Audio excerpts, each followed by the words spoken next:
There was nothing left to apologize for. He was part of my history, not my destiny. A few weeks later, Marcus Whitman called me into his office. "Lorraine," he said, a strange, knowing smile on his face. "I have an unusual situation. We've been approached about an acquisition." He pushed a thick folder across his desk. The name on the tab was Cascade Marketing, Preston's old company, or what was left of it. After he was ousted, the company had entered a death spiral. They were now bankrupt, desperate for a buyer to absorb their few remaining assets and massive debt before liquidation. "The board wants you to lead the acquisition team," Marcus said, watching my face carefully for a reaction. "You know their client list and their liabilities better than anyone." And so, a week later, I found myself sitting at the head of that same long, mahogany conference table, in that same room where my life had been torn apart. But this time, I wasn't the one being judged.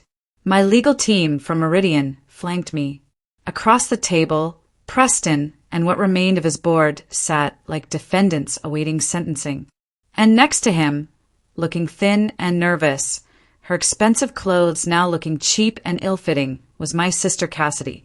She was there as a major shareholder, her stock now worthless. "Terms of the acquisition are non-negotiable," I began, my voice cool and professional as I opened the folder. "Meridian will absorb your 3 remaining profitable client contracts. We will not be taking on any of your outstanding debt. As for personnel," I paused and pulled out 2 single-page documents I had asked our lawyer to prepare myself. "These executive positions are redundant and will be eliminated immediately with no severance, as per the bankruptcy filing." Preston's name was on the first one. Cassidy's name was on the second, under her now worthless title of shareholder. Her head snapped up, her eyes wide with a mixture of disbelief and fury. "You can't do this," she hissed across the table, her voice cracking. "After everything, I'm your sister. You owe me." I looked at her, really looked at her, for the first time in 2 years. I saw the petty jealousy that had curdled into malice, the bottomless greed that had erased all sense of loyalty or love, and I felt nothing but a distant, clinical pity. "Cassidy," I said, my voice devoid of all personal emotion, addressing her as I would any failed business associate. "From a strategic and financial perspective, you bring no value to our organization." I picked up my pen, the same elegant fountain pen Marcus had given me when I made CMO. I signed both termination papers with a steady, confident hand. "The meeting is concluded. Our legal team will handle the remainder of the transition." I stood up, gathered my documents, and walked out of that room, leaving them to the ruins of the kingdom they had stolen. I didn't do it for revenge. I did it because it was the right business decision, and that, I realized, was the most absolute and satisfying victory of all. In the years that followed, my life blossomed in ways I could never have imagined when I was crying on a lumpy motel bed. Paige graduated summa cum laude from college, her groundbreaking thesis on ethical leadership in modern corporations winning national acclaim. She turned down offers from a dozen top firms to join my team at Meridian, not because she was my daughter, but because she was the most brilliant, creative young strategist I had ever met. Together, the Wallace women were a force of nature, building something incredible, something lasting. My relationship with my sister, Beverly, grew closer than ever. She was my staunchest ally and my dearest friend. My parents? Well, that relationship remained complicated. They never fully apologized or acknowledged the depth of the harm they'd done. But in their old age, there was a quiet, regretful understanding in their eyes that they had backed the wrong horse. I learned to accept their flawed love for what it was and moved on. As for Preston and Cassidy, their stars didn't just fall. They vanished into a black hole of their own making. Preston, with his reputation in tatters, tried to start a small consulting firm, but no one would hire him. The last I heard, he was selling extended car warranties out of a cubicle in a strip mall in the suburbs. Cassidy, unable to hold down a job, eventually moved back in with our parents, her bitterness a constant, toxic presence in their home. But my life was no longer defined by them, or by my reaction to them. It was defined by my work, by my wonderful daughter, and by a new, unexpected purpose I discovered, quite by accident. It started small. I began quietly mentoring young women who reached out to me on LinkedIn after my keynote speech became legendary in the industry. Women who were stuck in toxic work environments, who were being gaslit, whose ideas were being stolen, who were being told they were too emotional or too ambitious. I'd listen to their stories, which were all variations on my own. I'd give them advice, help them polish their resumes, and when I saw real untapped talent, I'd make a quiet call to a contact and open a door. It grew into something bigger, something more meaningful than any marketing campaign. I used a significant portion of my now substantial earnings and stock options to establish the Wallace Foundation, a nonprofit dedicated to providing free legal aid, career coaching, and networking support for women facing workplace discrimination and harassment. We helped women fight illegal NDAs, negotiate fair severance packages that allowed them to land on their feet, and find new jobs in companies that would value them.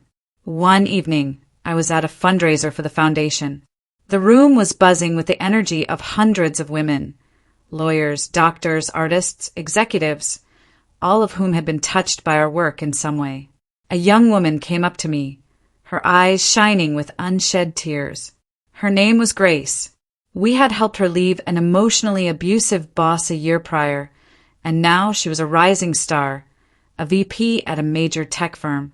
"You don't just give advice, Lorraine," she said, grabbing my hand, her grip surprisingly strong. "You give people their power back. You don't just open doors, you teach us how to build our own. You changed my life."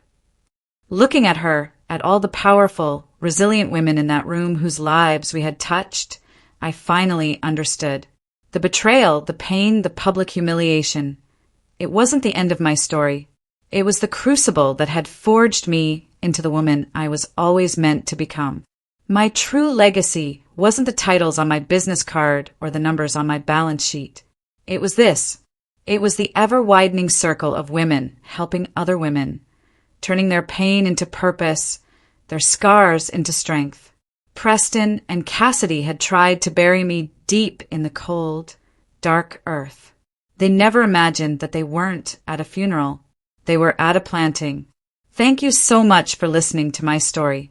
If it resonated with you in any way, if you've ever felt overlooked, underestimated, or betrayed, please know that you are not alone. And know that your greatest strength is often forged in your deepest pain. I'd be honored if you would share your own thoughts or a piece of your own story in the comments below. What would you have done in my shoes? How did you turn your own rock-bottom moment into a new beginning? I read every single one, and your words truly mean the world to me. Take care of yourselves and each other. His tone hardened, a flicker of something fierce returning to his eyes.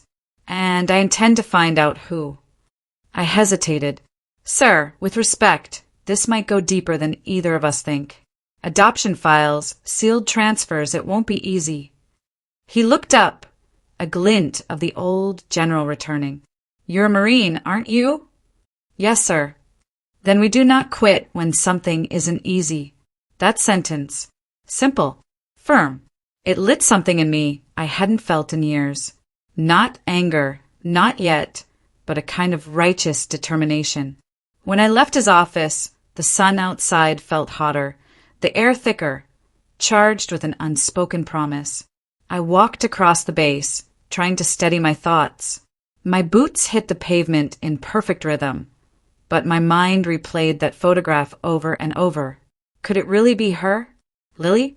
The girl who'd shared her half of a peanut butter sandwich when I was hungry? The one who'd whispered, "Someday we'll both get out of here." I remembered the last time I saw her. We were 12. I'd been adopted by a family in Dallas, promised a new start. She'd hugged me tight, tears streaking her cheeks. "Write to me," she'd said. I promised I would. I never did. Duty had carried me far from that orphanage. From Texas to Okinawa, to Quantico. But guilt? Guilt travels faster than any deployment. Now, 2 decades later, her face had found me again, smiling from a frame in a general's office. That night, sleep was impossible. I sat in my quarters, staring at the faint reflection of the moon on my medals. They suddenly felt lighter, emptier somehow. I'd always believed the Corps taught me everything about loyalty and courage. But now, I understood some battles aren't fought for your country. They're fought for the truth. And sometimes that truth waits in silence for years, like a photograph on a desk, until someone dares to look closely enough to see what's been lost. The next morning, I opened my laptop, typed St. Mary's Orphanage, Waco, and pressed enter. The mission had begun. I was at the base before sunrise the next day. The air was heavy with the scent of wet asphalt, the American flag above headquarters fluttering faintly in the breeze. I had spent the night replaying every memory of Lily I could summon, the way she'd line up her crayons, her habit of humming when she was scared. I needed to be sure this wasn't some cruel trick of resemblance, some wishful memory. When I walked into the general's office, he was already there, standing by the same window. He looked as if he hadn't slept either. His uniform was impeccable, but his eyes betrayed a deep, bone-weary exhaustion. "Major Collins," he said quietly, "close the door." I did. He gestured to a chair. "You said you knew my daughter as Lily. Tell me everything. From the beginning." I sat down, my hands folded in my lap like I was back in front of a commanding officer at a disciplinary board. But this wasn't about discipline. This was about pain. "She came to the orphanage when I was 6, I began. She didn't talk much at first. The sisters said she'd been found near a gas station outside Waco. They didn't know where she came from. She didn't remember her last name. They called her Lily because she had a flower stitched on her jacket." The general stared down at his clasped hands. "Emily loved lilies," he whispered. "She used to pick them for her mother every Sunday after church." That silence again, the kind that fills a room like fog. "She was the kindest kid there," I continued softly. "She'd fix other children's toys, share her food, stay up late to comfort the ones who cried at night. The staff said she'd been through something traumatic, but she smiled anyway. That's what I remember most. She smiled through everything." The general rubbed his temples, a ghost of a groan escaping him. "I spent 20 years wondering if she was alive. And you're telling me she was smiling in an orphanage 3 hours away." There was no accusation in his tone, only heartbreak. "I didn't know, sir. I swear I didn't know who she really was." He nodded slowly. "Of course you didn't. You were a child." Then his eyes lifted to mine, sharp again. Command restored. "Do you still have any contact with the orphanage?" "I haven't been there since I joined the Marines, but I can go back." He exhaled deeply, the kind of exhale that sounds like surrender. "Do it discreetly. No press. No channels. If someone hit her, I don't trust the bureaucracy to tell me the truth." I hesitated. "Sir, I'll need authorization." "I'll take care of the paperwork," he interrupted. "You take care of finding out what happened." I gave a short nod. "Yes, sir." He walked to his desk, opened a drawer, and pulled out an old envelope. He handed it to me. Inside was a faded photo. Him, his late wife, and a little girl holding a toy airplane. "Keep this," he said quietly, "in case you need confirmation." I studied the photo. The child's eyes were unmistakable. Blue-gray, with that same earnest spark. Lily's eyes. When I left the office, the base seemed quieter than usual, like even the air was listening. The drive to Waco took 3 hours, but it felt like I was crossing 20 years. The road stretched endlessly through fields of rusted fences and half-tilled soil. My reflection stared back at me from the windshield, uniform crisp, eyes shadowed. Somewhere between Dallas and Waco, I stopped seeing Major Collins in the mirror. I saw Tessa, the orphan girl who once believed family was something you earned through good behavior. When I arrived, the orphanage looked smaller than I remembered. The red bricks were chipped, the sign faded. St. Mary's Home for Children.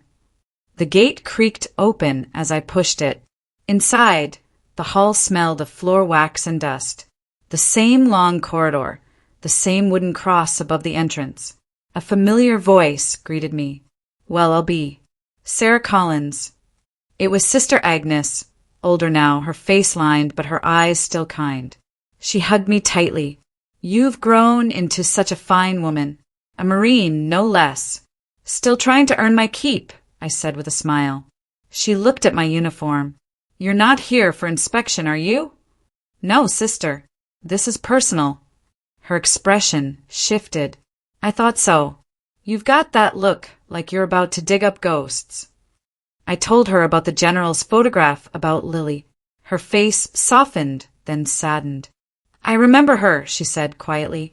"Sweet girl. Never caused trouble. Always drawing airplanes and flowers. She cried for her father every night at first. After a year, she stopped." My throat tightened. "What happened to her?" "She was transferred. That's what the paperwork said. Houston Foster Care Program, 2006. A new family, supposedly, but we never got confirmation. Back then, records were unreliable." "Do you still have her file?" Sister Agnes nodded and disappeared down a hallway. When she returned, she was holding a dusty brown folder. "Not much left. We lost most files in the flood 10 years ago." Inside, I found a few photocopies, medical forms, vaccination records, and one faded photo of Lily. On the back, written in the sister's neat hand, "Transferred by request of State Social Services, Case ID 77HC. I snapped a photo with my phone. "Sister," I asked carefully, "who approved the transfer?" Her brows knit. "I don't remember the man's name. He wasn't one of ours. Military, maybe. He wore a badge, not a collar." I froze. "Military?" "Yes." Said it was part of an emergency relocation after a hurricane. "There was no hurricane in Texas that year," I whispered. Sister Agnes looked startled. "Are you sure?" "I'm sure." For the first time, a cold certainty crawled up my spine. Someone had used military credentials to move Lily, to hide her.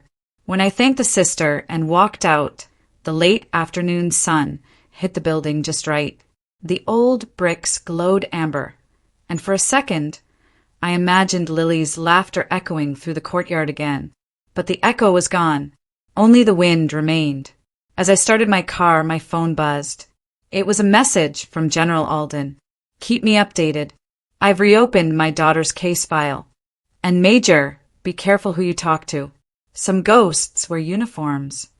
I looked at the orphanage in my rearview mirror and whispered, "Yes, sir." Because he was right. Some ghosts don't haunt cemeteries. They haunt paperwork. And I was about to wake them up. I drove away from Waco with the folder sitting on the passenger seat like a silent passenger. Every few miles I glanced at it, brown edges curling, the word "confidential" stamped in red ink across the top. I'd handled classified intelligence in combat zones, decrypted orders during blackouts, even read casualty lists that could break the hardest heart. But nothing felt heavier than that thin file. The highway stretched wide and endless under the Texas sun. Flat fields blurred into the horizon. And with every passing mile, I felt like I was driving deeper into my own past. When I joined the Marines, I promised myself I'd never look back. I buried St. Mary's, buried Tessa, buried every lonely night in that dormitory with its peeling paint and creaking beds. Duty gave me a new name, a new spine, a new life. But life has a way of dragging your history back into the light when you least expect it. By the time I reached my quarters at Fort Hood, it was nearly dusk. I didn't turn on the light. I just sat at my desk, opened my laptop, and began typing in what little information I had. Case ID 77HC. Houston Foster Care Program, 2006. Nothing. No digital record, no archived file. It was as if Lily or Emily had vanished twice. I sent a message through a secure military channel to an old contact. Captain Elena Brooks, now working in the JAG office at the Pentagon. Need access to restricted relocation archives. 2006. Code 77HC. Possible military involvement. Quiet request. A reply came 5 minutes later. You realize this could be above clearance level. Then find someone whose clearance is higher, I typed back. I hesitated before hitting send. But then I saw Lily's face in my mind, smiling, trusting, unaware of the world's cruelty. I hit enter. The next morning, I returned to the orphanage. I wasn't finished with St. Mary's. Not yet. Sister Agnes was outside, tending to a small rose garden near the chapel. The smell of soil and lilies mixed with the faint scent of old paint and memory. Back so soon? She asked, straightening her back with a groan. I need to look through old storage, I said. Boxes, receipts, letters, anything from 2006. She hesitated, then nodded. Follow me. The storage room was in the basement, where the air smelled of mildew and forgotten prayers. We walked between stacks of old toys, broken furniture, and boxes labeled with years. I found the one marked 2006 to 2007 and began digging. Inside, among yellowed papers and brittle folders, I found an envelope labeled Metropolitan Social Relief Program, Emergency Evacuation Order. Stamped at the top corner, U.S. Department of Defense, Temporary Relief Initiative. The date matched the year Lily was transferred. I opened it carefully. Inside was a list. Names, birth years, approximate locations. Most were smudged or illegible, but one line was clear. Child ID 217L. FEMA Relocation Guardian Request Pending. Next to it was a faint signature. The ink had bled, but I could still read part of it. And Matthews. The name meant nothing to me yet, but something about the handwriting felt military. Precise. Deliberate. Sister Agnes leaned over my shoulder. We never saw those papers, she said softly. They just showed up one day with the men who took her. The men? Yes, 2 of them, both in uniform. They said she was being transferred for her safety. I stared at the paper. Safety from what? She shook her head. They never said. That night, I sat in my car outside the orphanage. Engine off, lights dimmed. The town was quiet, only the hum of cicadas and the occasional passing truck. My phone buzzed. A message from Elena. Got something. Relocation order code 77HC was processed through a defense logistics branch in Killeen, handled by Colonel M. Matthews, U.S. Army, retired 2010. Address attached. Proceed carefully. He's well connected. I stared at the screen. Colonel M. Matthews. That name felt like a locked door I'd just been handed the key to. I copied the address. A suburb of Georgetown, about an hour from the base. I should have waited for authorization, filed a report, gone through channels. But this wasn't an official mission. It was personal, and personal missions don't wait for permission. The next morning, I put on civilian clothes, jeans, a gray t-shirt, and my old leather jacket. The Texas heat was already rising by 0900. I parked across the street from a neat, single-story home with a manicured lawn and a U.S. flag fluttering from the porch. The kind of place that looked ordinary from the outside, but carried ghosts inside its walls. Colonel Matthews answered the door himself. Late 70s, trim, still carried himself like a soldier. His handshake was firm but cold. Major Collins, you said. I retired years ago. What's this about? Relocation orders, I said evenly. 2006, Texas region. A program that involved a little girl from Waco. He frowned, pretending to search his memory. You'll have to be more specific. Case ID 77HC, I said, watching his face. His pupils contracted, just a flicker, but enough. Never heard of it, he replied, stepping back. Now, if you'll excuse me. I blocked the door with my boot. Sir, I'm not here to cause trouble, but I think you know exactly what I'm talking about. He glared at me. Jofficer, you're out of line, Marine. Maybe. But I've buried too many truths in the name of following orders. Not this one. For a moment, I thought he might slam the door. Then his shoulders sagged. He motioned me inside. The living room smelled faintly of cigar smoke and lemon polish. On the wall hung framed commendations, photos of a younger Matthews with generals and senators. He poured himself a drink, his hands trembling just enough for me to notice. "That file should have stayed buried," he muttered. "So it exists," I said quietly. He looked at me over the rim of his glass. "You're chasing something that will break a lot of people if you dig too deep. Was it your idea to move her?" He sighed. "No. Orders came from above. Said it was for national security." National security. I almost laughed. She was a child. Matthews's eyes hardened. Not my decision. My job was to follow through. Whose decision, then? He hesitated. The request came through a classified channel, marked with an old defense seal. Office of Strategic Infrastructure.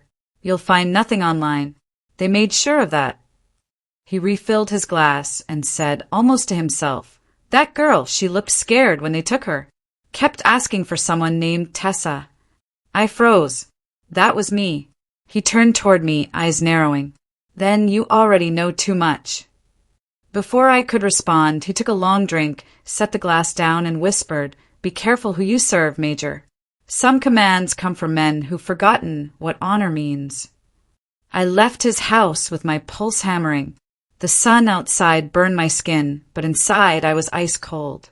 I had my first lead and my first enemy. By the time I got back to the base, the Texas sky had turned the color of gunmetal.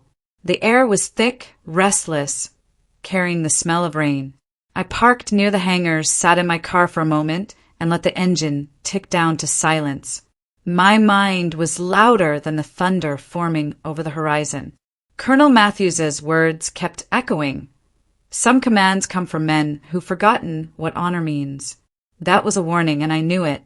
In the Marines, warnings like that don't come from fear. They come from guilt. I opened my laptop and began cross-referencing everything. His service years, the FEMA relocation program, Defense Logistics Division.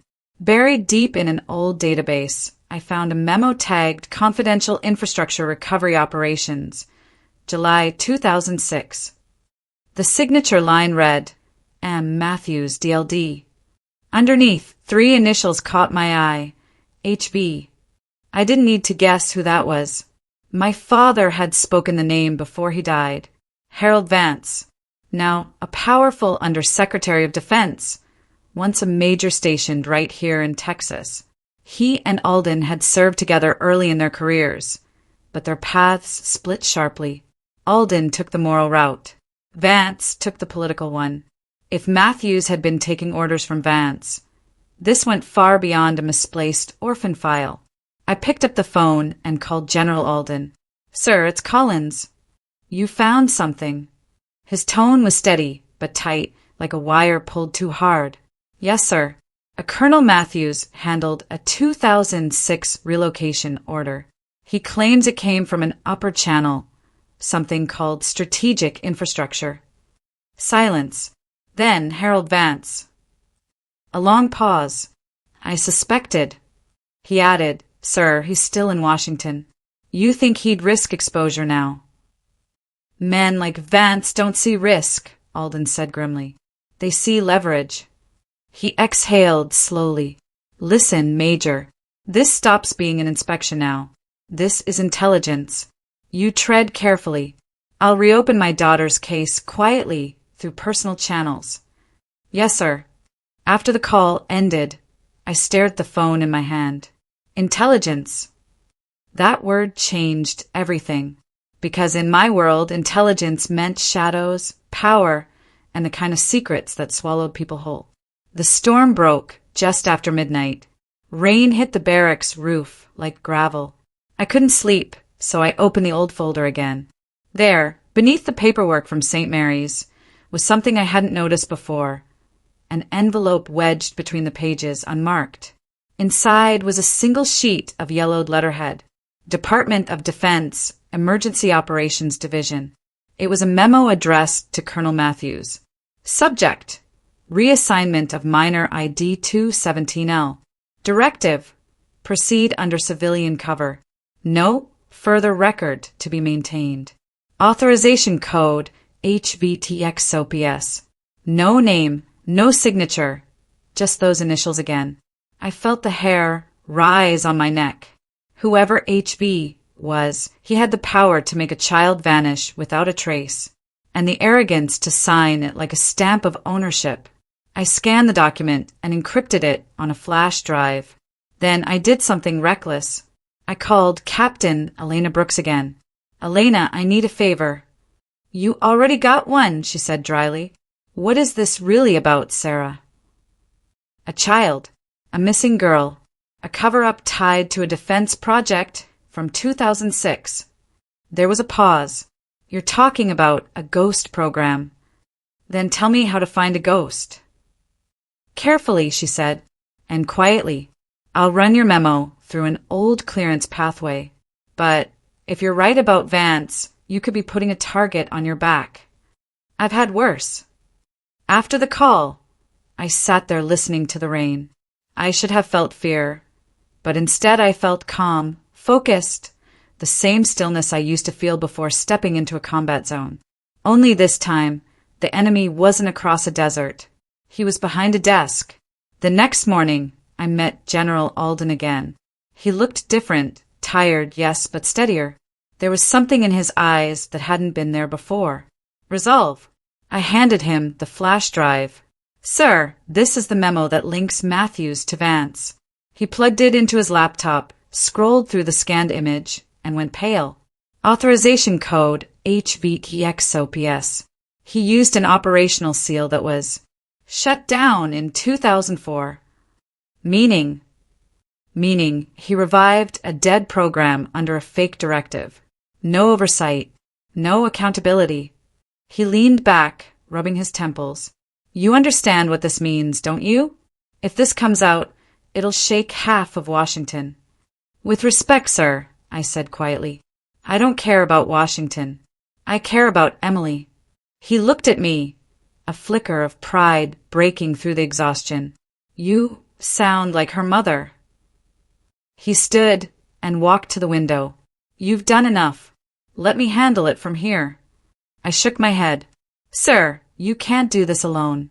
Whoever covered this up still has resources. We need evidence.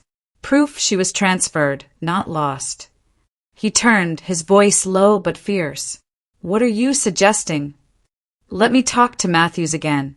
This time off record." He hesitated. "If you push him, he'll push back." "I'm a Marine, sir. I know how to handle pressure." 2 nights later, I drove to Georgetown again. The neighborhood was quiet, porch lights glowing like sentinels. I parked a block away and waited until the street was empty before walking up to Matthews's house. When he opened the door, I saw fear flicker in his eyes. He knew why I was there. "Major Collins," he said, voice rough. "You should have stayed out of this." "Too late," I replied. "I found the memo." He froze. "Then you know what it means." "I know it means someone used your authority to cover up a kidnapping." He shook his head violently. "You don't understand. That order wasn't mine. I was told to sign it or lose everything. My pension, my record. They said the girl was under federal protection, that her father was compromised. Her father was a Marine general, not a criminal." Matthews's expression cracked. "I didn't know that. I swear I didn't." He sank into his chair, trembling. "I thought I was helping a child, not burying one." I pulled out my recorder and set it on the table. "Say that again." He stared at the blinking red light. "You think a confession will change anything? Vance still sits in D.C., untouchable. People like me, people who followed orders, were the ones who pay." "Then help me make him pay." For a long moment, he didn't move. Then, quietly, he nodded. "You'll find what you're looking for in Logistics Archives, Houston Branch. Box 47C. I can't get you in, but you can. You still wear the uniform." He pushed a folded piece of paper across the table. A key card. It'll work once. Don't come back here after you use it. I stood. Thank you, Colonel. He didn't look up. Don't thank me, Major. Pray I never have to see that little girl's eyes again in my sleep. Outside, the rain had stopped. The moon cut through the clouds like a blade, and the air smelled of wet earth and second chances. As I slid behind the wheel, I held up the key card against the dashboard light. One use, one chance, and maybe, just maybe, one step closer to the truth. By the next morning, the Texas sky was washed clean. The air smelled of dust and wet cedar. I'd barely slept, running on coffee and adrenaline as I prepared to head for Houston. Before I left, I had to see General Alden one more time.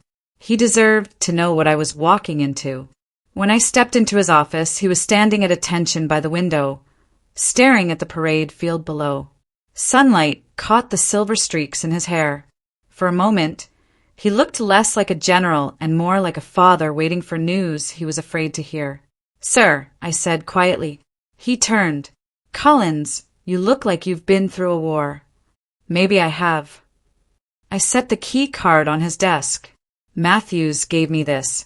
It's for the logistics archives in Houston. Box 47C. He said that's where the real records are about Lily, or rather, Emily. Alden's jaw tightened. He talked. He's scared, sir. Said the order wasn't his. He signed under pressure. The general studied the card for a long moment. Pressure from Harold Vance. It wasn't a question. Yes, sir. Matthews admitted it. He nodded slowly, as if confirming a suspicion he'd carried for years. Vance always had power friends. Senators, defense contractors, lobbyists. The kind of men who believe loyalty is a currency. I hesitated. Sir, I don't mean disrespect, but why would anyone target you? Why take your daughter? He took a long breath and sat behind his desk. You ever make an enemy out of the wrong man, Major? Plenty, sir. He gave a small, humorless laugh. Then you'll understand. He opened a drawer and pulled out a weathered folder. Inside were newspaper clippings, photocopies, and one yellowed letter. He pushed it toward me. Read that. The letter was typed, signed only with the initials HV. Step down from command or your family will pay. I looked up, startled. Sir, I received that the week before Emily disappeared, he said quietly. At the time, I was overseeing an investigation into defense logistics contracts, specifically Vance's unit. I found proof of procurement fraud, millions in unaccounted funds. I planned to take it to the Inspector General. He looked past me toward the window, eyes unfocused. 2 days later, she was gone. The police thought it was random, a child abduction from a park. But I knew better. I set the letter down carefully. You think Vance retaliated? I don't think, Major, he said firmly. I know. The room went still except for the soft hum of the air conditioner. He continued, his voice lower now. My wife, Claire, never forgave me. She blamed my career, my pride. She thought if I'd left the Corps, we could have been a normal family. She was right, in a way. I buried myself in work. When she passed 5 years later, I buried myself deeper. His hands trembled slightly as he poured a glass of water. I've carried that letter every day since, a reminder that some victories come too late. I swallowed hard. Sir, if Vance is behind this, he didn't just destroy your family. He corrupted the very institution he swore to serve. He looked up sharply. And now you see why I've stayed quiet. The Corps is built on honor, but honor can't survive scandal. If this comes out wrong, it'll tear through command like wildfire. Careers will end. Recruits will lose faith. Sir, with respect, I said gently, the truth deserves daylight, even if it burns. He studied me, then smiled faintly. You remind me of Claire. She had that same fire. For a long time, neither of us spoke. Then he said quietly, Do you believe Emily's alive? Yes, sir. I've seen too many impossible things to believe otherwise. He nodded slowly. Then, find her, Collins. Not for me. For her. She deserves to know who took her life from her. He stood, buttoned his uniform jacket, and extended his hand. I rose instinctively and saluted, but he shook his head. Instead, he reached across and gripped my shoulder. You've done more for me in a week than a dozen investigators did in 20 years. I'm grateful. Just doing my duty, sir. Not just duty, he said. Something more. On my way out of headquarters, I stopped by the memorial wall. Names etched into stone. Marines who'd fallen in service. I ran my hand over the names, remembering faces I'd known and those I hadn't. Each name was a story unfinished. Emily's story wasn't finished either. Back in my car, I thought of Matthews's trembling hands, of the forged directives, of Alden's haunted stare. Power, pride, corruption.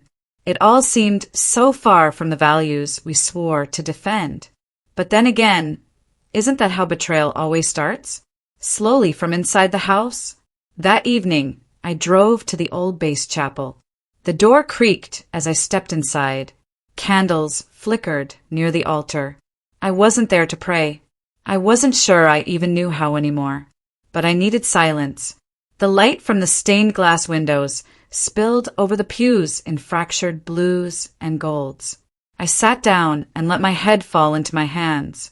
When I finally looked up, I saw a small plaque near the front, dedicated to those who serve in truth.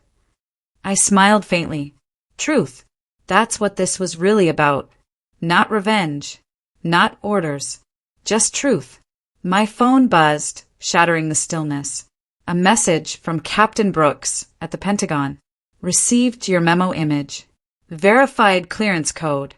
Vance's authorization is real, but the operation itself doesn't exist in any active record.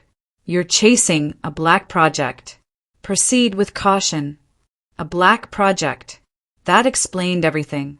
And nothing. I texted back. If it doesn't exist, how do I find it? Her reply was instant. Find who wanted it erased. Follow the money. Always follow the money. I pocketed my phone and rose from the pew. Outside, the evening sun dipped low, washing the base in amber light. It hit the chapel's stained glass, scattering color across the floor. For a brief moment, it looked like the world was on fire. I took that as a sign. Tomorrow, I drive to Houston, use the key card, and open box 47C. Whatever was inside would either set a family free or end my career for good. As I walked away, I caught my reflection in the chapel window.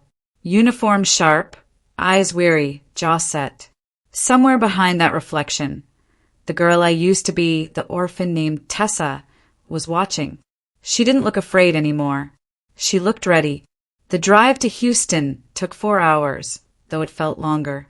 The highway stretched on like a ribbon of faded silver beneath the sun, and my thoughts raced ahead of me. The key card Matthews had given me lay on the seat beside me, its chipped plastic catching the light every few minutes, like it was winking, daring me to use it. When I crossed into the city limits, the skyline rose out of the heat haze, all glass and ambition. Somewhere below those towers, in a basement or a warehouse, the truth waited, sealed inside a box marked 47C. The address Matthews had scribbled led me to a nondescript industrial building on the south side, surrounded by a chain-link fence. A faded sign read, Federal Logistics Storage Facility. No guards, no cameras, just a keypad entry and a sense that this place hadn't seen daylight in years. I swiped the key card. The green light blinked. The lock clicked open. Inside, the air was stale, heavy with the scent of cardboard and metal dust. Rows of shelves stretched into shadow, each one stacked with identical gray boxes marked with code numbers. My footsteps echoed softly, the only sound in that cavernous space. Box 47C. I walked past 43, 44, 45. When I reached 47, I saw the shelf near the bottom. My hands shook as I pulled the box free.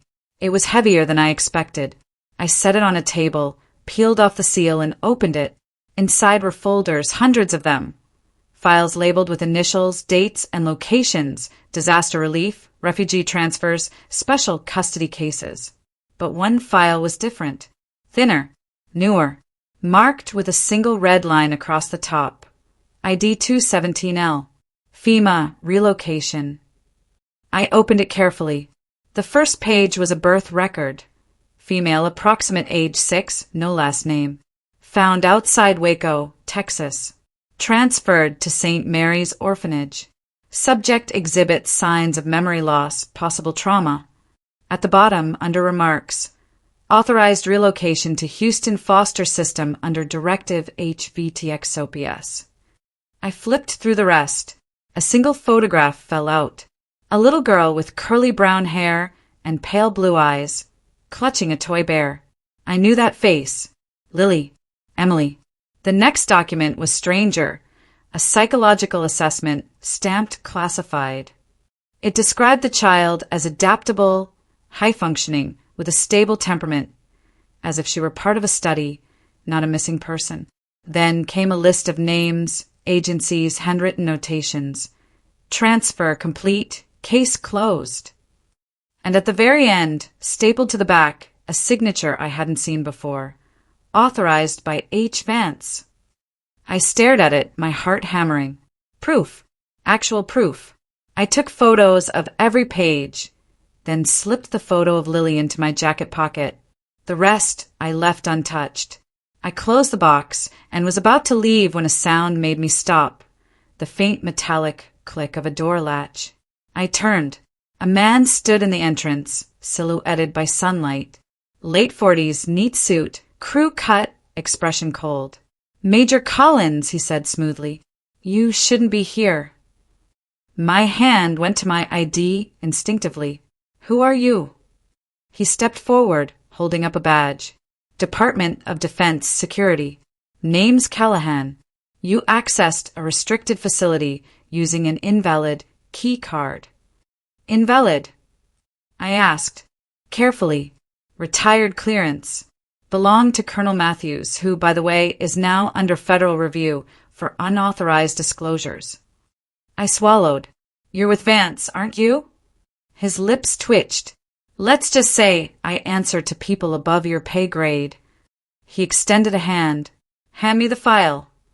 Not going to happen. His eyes narrowed. You're making a mistake, Major. That file is sealed for a reason. I know, I said, my voice low. Because it's evidence of a crime.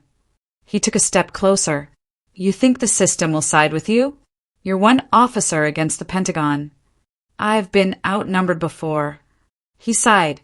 You Marines, always so noble, so willing to die for truth, even when it buries you. Before he could reach me, I backed away toward the far wall.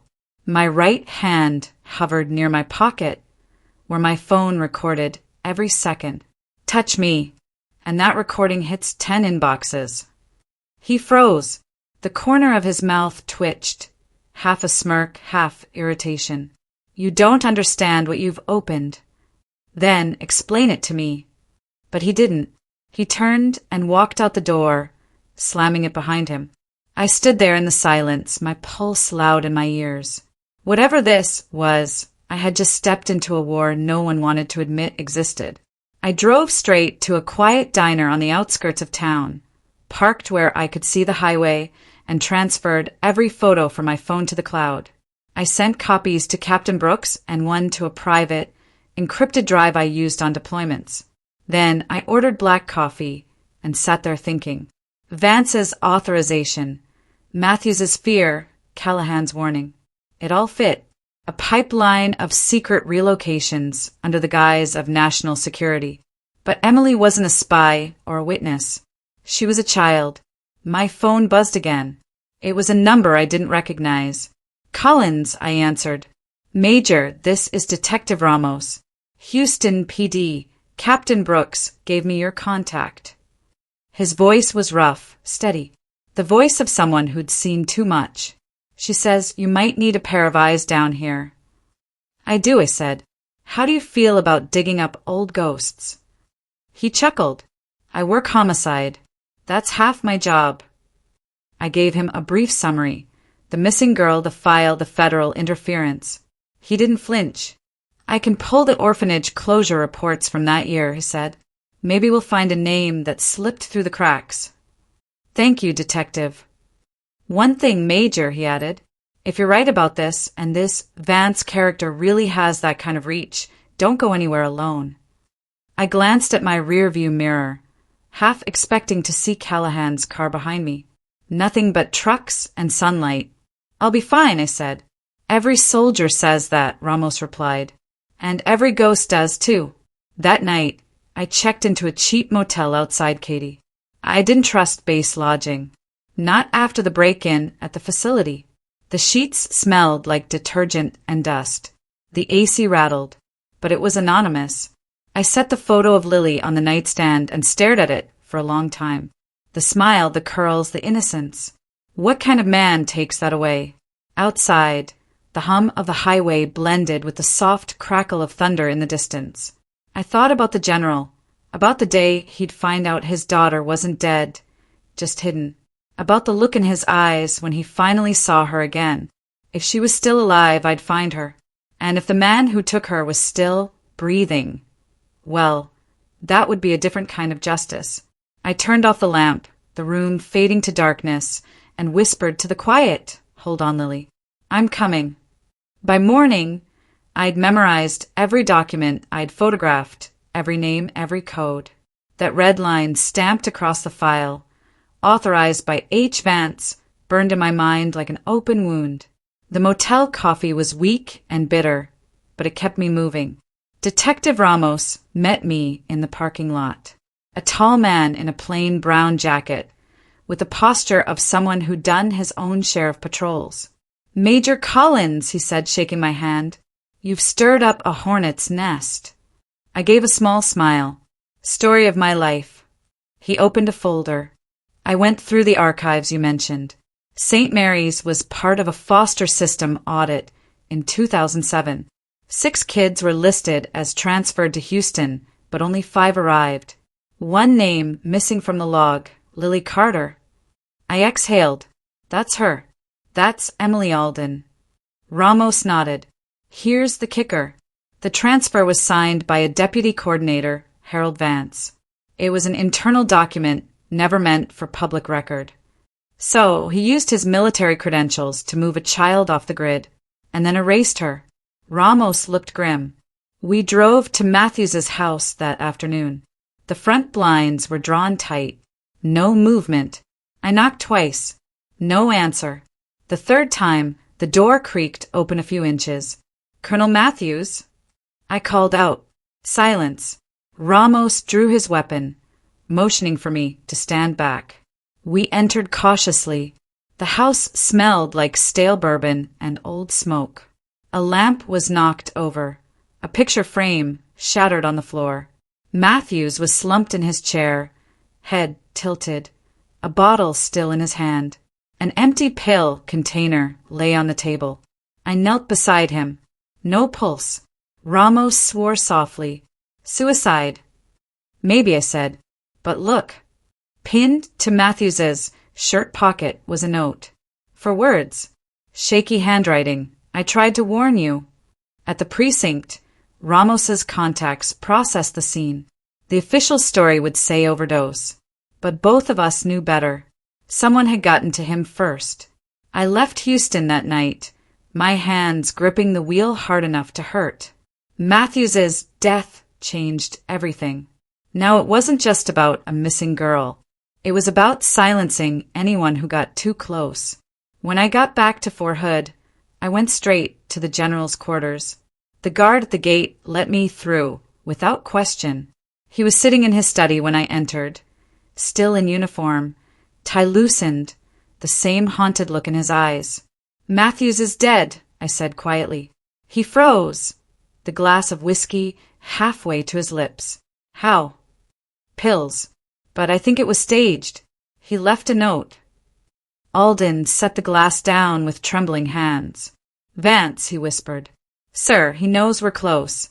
I think he sent someone after the files. You're not safe here." He gave a faint, weary smile. Major, I stopped being safe 20 years ago. I took the photo of Lily/Emily from my jacket and laid it on his desk. I found this in the Houston archive. There's proof of the relocation, Vance's signature. He stared at it for a long time. Then his hand went to his face, covering his eyes. I heard a sound I hadn't heard from him before, a low, broken sob. When he finally looked up, tears streaked his weathered face. My God, she's alive. We can't be sure yet, I said softly, but the trail's warm. He nodded slowly, pulling himself back together. Then we follow it. Where does it lead? Vance, I said simply. All the way to D.C. 2 days later, we landed at Andrews Air Force Base under the guise of a logistics audit. The general had enough clearance to keep us off the radar. But secrecy in Washington is like fog. It looks solid until you touch it. Captain Brooks met us outside the Pentagon. You two are insane, she said, pushing her sunglasses up. You realize what happens if you accuse an undersecretary without hard proof. I've got proof, I said. A signed authorization, a death, and 20 years of silence. She sighed. Then I hope you've got more than that, because Vance has friends who can erase you before breakfast. We don't need his friends, the general said evenly. We just need 5 minutes in his office. We got those 5 minutes. Barely. Vance's office was immaculate. Flag behind the desk, framed commendations, the faint hum of power in the air. He looked up as we entered, recognition flickering briefly in his sharp gray eyes. Robert, he said smoothly, I was told you retired. Not yet, Alden replied. I had a few loose ends. Vance's gaze shifted to me. And who is this? Major Sarah Collins, I said evenly. U.S. Marine Corps. I think we've met, at least on paper. He smiled faintly. I doubt it. What can I do for you, Major? I slid the photo of Lily across his desk. You can start by explaining this. His eyes flicked down just for a second. Pretty girl, he said, his tone casual. What about her? She was relocated under your directive. Code HVTXOPS. He leaned back, his lips curling into something that wasn't quite a smile. That program was classified.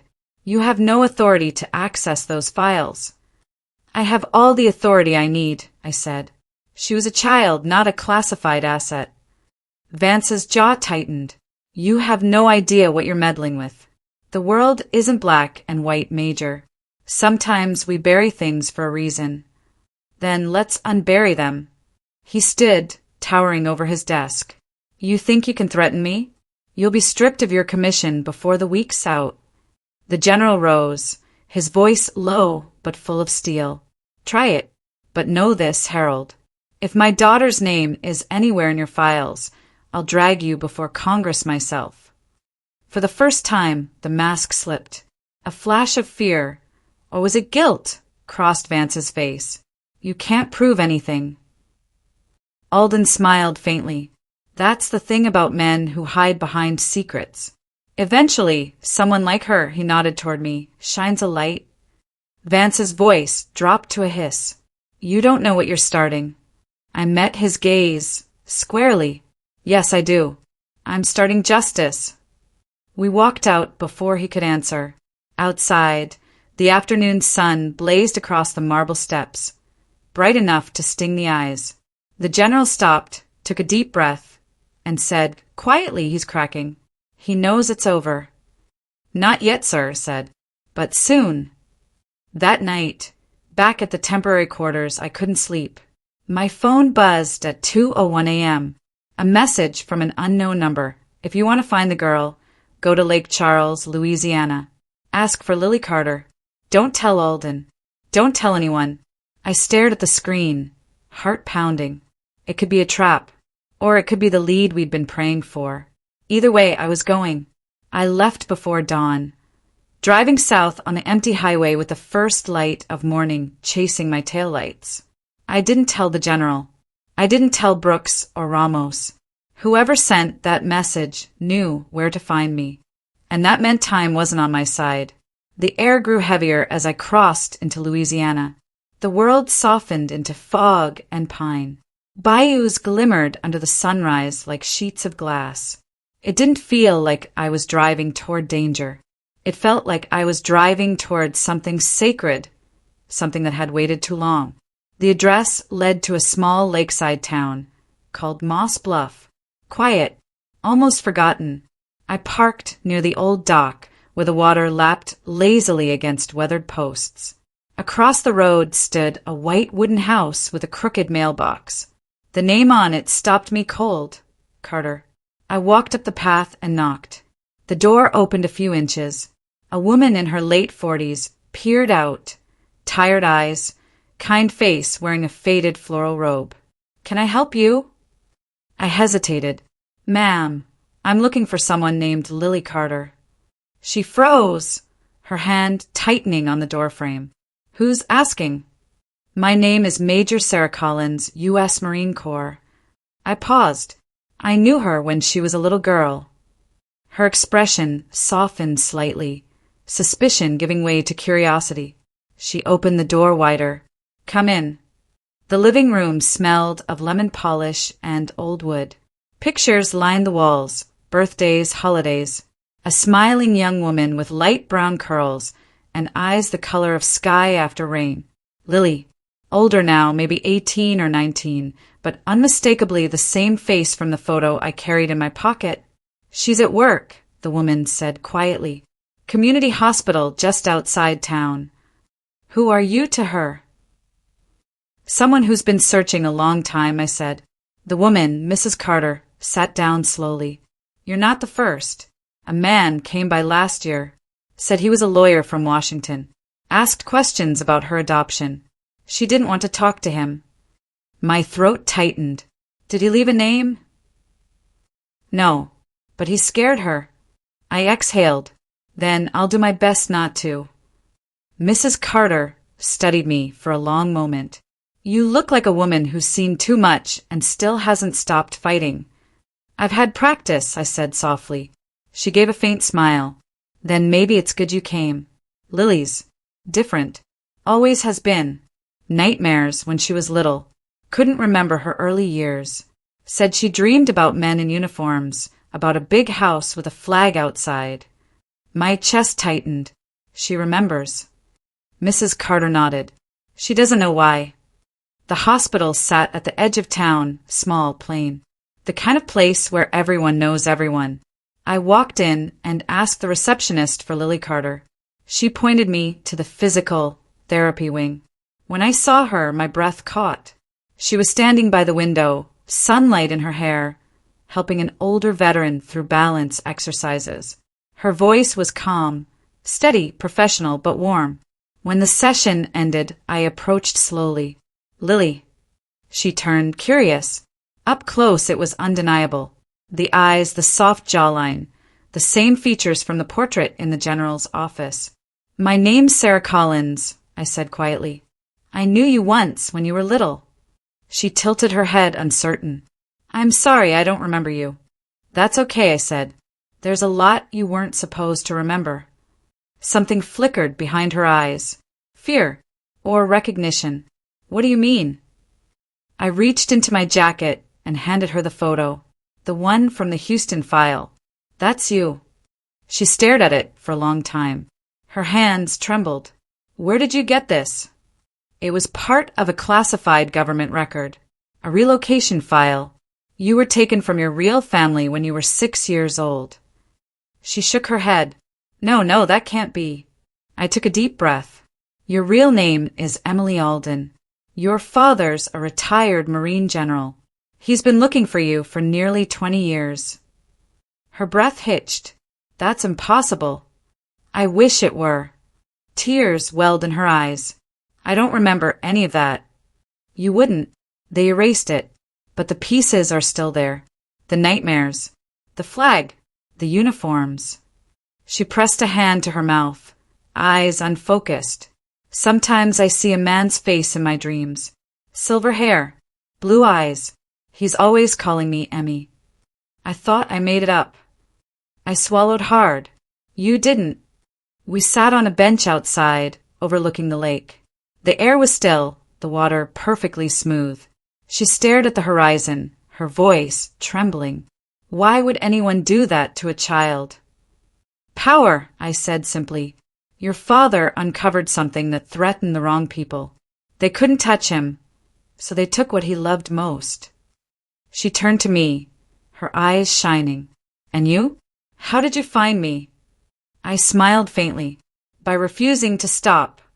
She gave a watery laugh. You sound like a Marine. I am. Then you know what it's like, she whispered. To lose people and keep going anyway. Yes, I said softly.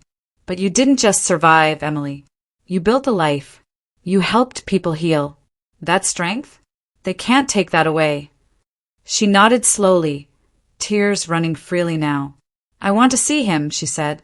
My father. I pulled out my phone. He'll be on the next flight. When General Alden arrived that evening, I waited near the lake while Lily stood on the dock, her hands clasped tightly. He walked toward her, stiff at first, a soldier facing his own ghost. Emily, his voice cracked on the name. She turned. For a heartbeat, they just stared. Years of pain, hope, and disbelief colliding in silence. Then she ran to him. He caught her, held her like he was afraid she'd vanish again.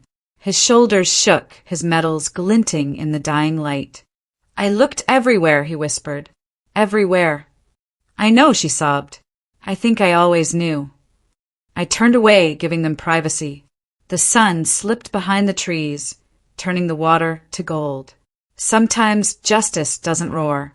Sometimes it whispers, like the wind across a lake, reminding you that peace doesn't come from victory. It comes from truth. Later, as we stood by the car, Alden placed a hand on my shoulder. Major, I have no words. You don't need them, sir. He nodded, eyes wet. Vance still in Washington. But I have everything we need now. Files, recordings, testimony, the truth's coming out. He smiled faintly. Then let me handle the politics. You've done enough. Sir, I said quietly, I don't think any of us are done. Not yet. The wind off the lake carried the faint laughter of father and daughter behind us. For the first time in years, it sounded like healing. The following weeks unfolded like a strange dream. Part triumph, part reckoning. The headlines hit first. Undersecretary Harold Vance resigns amid federal probe. Then came the leaks, the internal memos, the classified transfers, the testimonies. I watched the news one night from the small living room of my on-base quarters, coffee growing cold in my hands. As an anchor said the words I'd waited 2 decades for someone to say. Vance is accused of authorizing the abduction and relocation of a minor, the daughter of then Major General Robert Alden, in retaliation for an internal corruption investigation. For the first time, the nation heard what had been whispered in shadows. For the first time, Emily's name, her real name, was spoken out loud, not as a missing child, but as a survivor. When I visited the Aldens' home a week later, the house felt lighter. There were photos on the mantel again, new ones. Emily and her father at the lake, smiling with the tentative joy of people relearning each other's faces. The general opened the door himself. His posture was straighter, his eyes softer. Major Collins, he said, his voice full of warmth. Come in. There's someone waiting for you. Emily was sitting in the sunroom, sketching. When she saw me, she stood quickly, setting the notebook aside. You really came. I promised, I said. She laughed, a sound that hadn't existed the first time I met her by that lake. You know, she said. Every night since, I've tried to remember more. And sometimes I do. Pieces. The smell of the bass, the sound of engines, my mother's voice. It's like the world is giving them back to me, one by one. That's how healing works, I said quietly. Memory doesn't return all at once. It rebuilds itself like muscle after a wound. She nodded, wiping at her eyes. I still can't believe anyone would go to all that trouble to hide me. I looked toward the general. Power has always feared innocence, but it underestimated Marines. He chuckled at that. It usually does. A month later, I was called to D.C. to testify before a Senate committee. The hearing room was crowded with press and officials pretending not to be nervous. I sat in uniform, ribbons sharp against the dark blue fabric, while senators asked their questions. Major Collins, one of them, said, "Why did you continue investigating after your superior officers told you to stand down?" I met his gaze, because a little girl's life mattered more than my career. The room went silent. Somewhere behind me, a Marine guard shifted his stance, subtle, but I caught it. Respect. Another senator leaned forward. "Would you do it again?" "In a heartbeat," I said, "because justice doesn't serve the system, it serves people." When it was over, I stepped outside into the bright spring air. The Capitol dome gleamed like something reborn.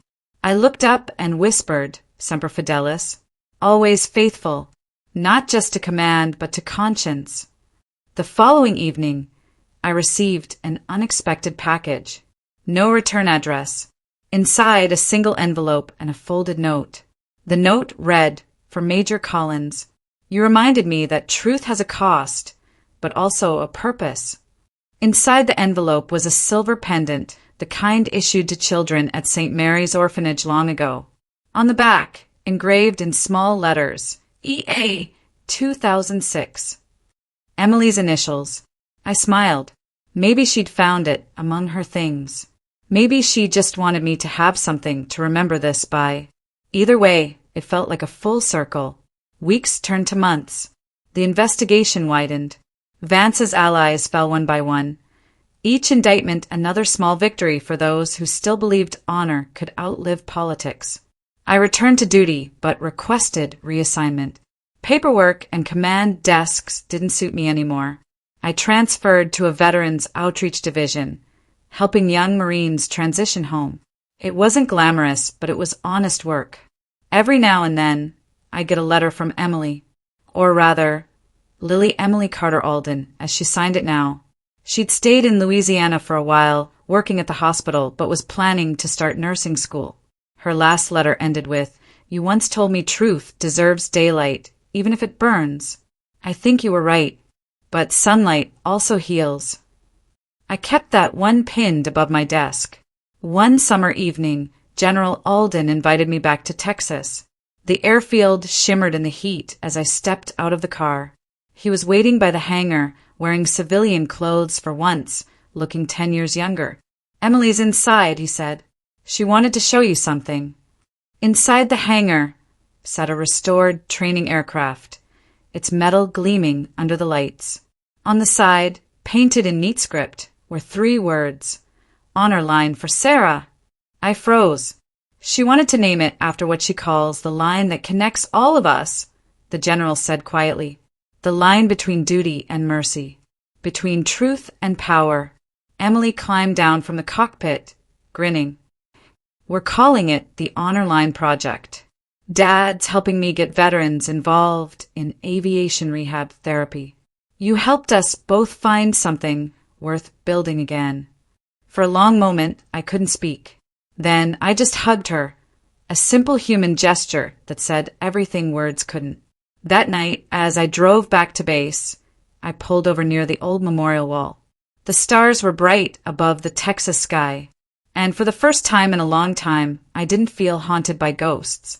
I thought of Matthews, of Brooks, of Ramos, of everyone who'd risked something to make truth matter. I thought of Emily's laughter by the lake, and I realized something. Revenge had never been the point. It had only been the spark that lit the path toward redemption. Justice didn't look like vengeance. It looked like a father holding his daughter again. It looked like a survivor choosing to forgive a world that had forgotten her. And for me, it looked like peace.